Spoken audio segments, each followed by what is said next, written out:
Alright, let's take a look at these Chinese AK47 slings. Just kidding, I don't care about slings. So we're going to take a look at this underfolder spike bayonet. So this is a Chinese Type 56. This particular one was made by B West Industries here in Tucson, which was an importer and builder, manufacturer.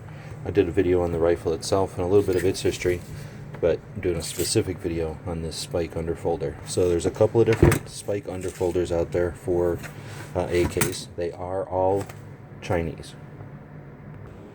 Alright, I move the camera. So they're always Chinese because no one else made spike underfolders. Now there are a couple of different, there's like 4 different underfolder spikes, but they're all fairly similar.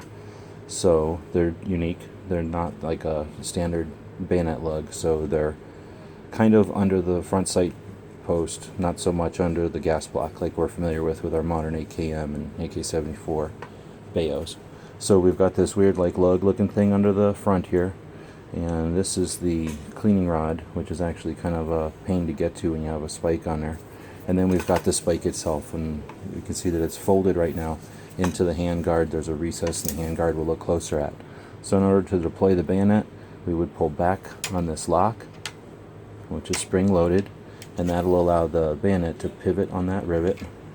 When it gets forward, that same thing we use to unlock it from these pegs back here is the same thing we're going to use to bring it forward, and you can see that it's going to do that automatically and then snap into place. In order to pull it off, we pull forward, and you'll see that it locks back into place there.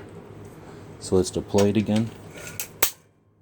Now let's take a look back at that channel. So we have a cool channel in the handguard, and if you see that cool channel, you pretty much know that the wood is Chinese.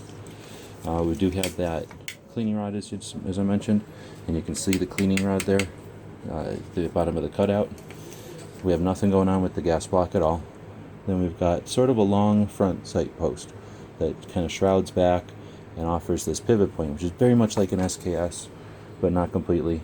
And then we've got this unique lockup for the Chinese Type 56. So we can bring that forward and lock it back into position. It is locked here, again here, so it's not coming out. Now if we did want to get that cleaning rod out, it's sort of a pain.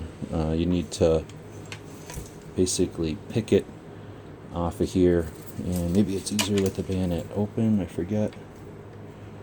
Let's see, it moves a little bit when the bayonet's kind of half open, and that'll allow you to, if I had a screwdriver or something to jab in here, I could get the cleaning rod to come out.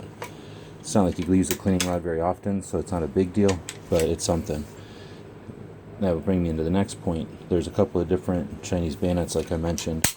First off, the easiest way to tell them apart is from the front. This one is what I call the screwdriver front, because it kind of looks like a screwdriver. If I had another one here, basically they would take this same grind, only there. They would take this same grind, only they would grind a third grind right here, and it would be more of a spear. So they would take some of that corner down in that direction.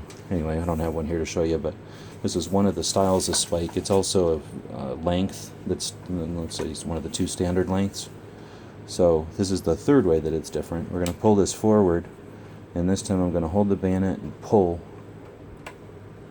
and you're going to see, if I can get it to show you,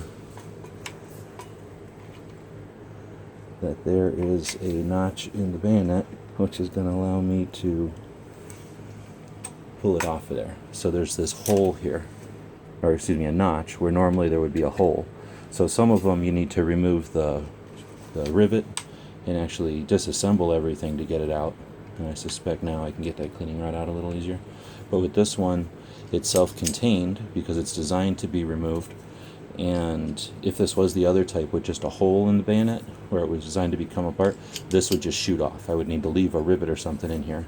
This is self-contained with a pin that right here that keeps it from shooting off, so you can keep your bayonet separate. No idea why you'd want to do this, but it is an interesting model of the Chinese bayonets. Alright, so interesting bayonet attachment. This one is in great shape. This rifle is going to end up being for sale, I'm sure. here over at Tucson Guns. If you're interested in something like this, check out their website or maybe their gun broker. I'm not sure where they're going to have it. And that was a little more look at one of the Chinese spikes. Don't get to see enough of these. These are super expensive typically. So thanks for the opportunity. If you have any questions about them, feel free to leave it wherever in the comments, wherever you happen to see the video. And as always, thanks for watching.